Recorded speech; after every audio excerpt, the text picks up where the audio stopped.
বেণীমাধব, বেণীমাধব, তোমার বাড়ি যাব। বেণীমাধব, তুমি কি আর আমার কথা ভাবো? বেণীমাধব মোহন বাঁশি তমাল তরুমূলে বাজিয়েছিলে, আমি তখন মালতী স্কুলে ডেস্কে বসে অঙ্ক করি, ছোট্ট ক্লাস ঘর। বাইরে দিদিমণির পাশে দিদিমণির বর। আমি তখন নবম শ্রেণী, আমি তখন শাড়ি। আলাপ হলো বেণীমাধব সুলেখাদের বাড়ি। বেণীমাধব, বেণীমাধব লেখাপড়ায় ভালো।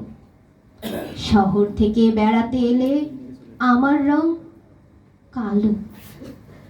তোমায় দেখে এক দৌড়ে পালিয়ে গেছি ঘরে। বেণীমাধব, আমার বাবা দোকানে কাজ করে। কুঞ্জে অলি গুঞ্জে তবু ফুটেছে মঞ্জুরি। সন্ধেবেলা পড়তে বসে অঙ্কে ভুল করি।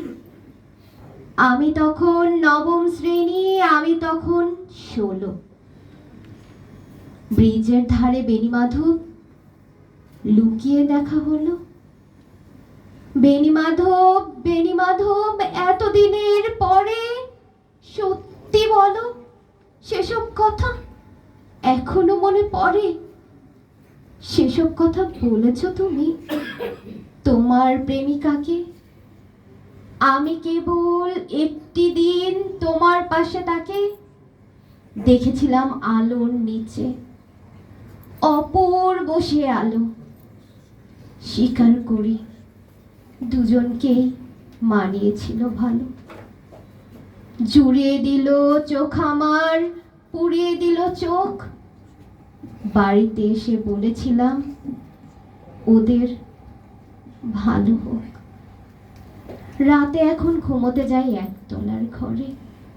মেঝের ওপর বিছানা পাতা, জ্যোৎস্না এসে পড়ে। আমার পরে যে বোন ছিল চোরাপথের বাঁকে মিলিয়ে গেছে। জানি না আজ কার সঙ্গে থাকে। আজ জুটেছে, কাল কি হবে? কালের ঘরে শনি। আমি এখন এই পাড়ায় সেলাই দিদিমণি। তবু আগুন বেণীমাধব, আগুন জ্বলে কই? কেমন হবে আমিও যদি নষ্ট মেয়ে হই?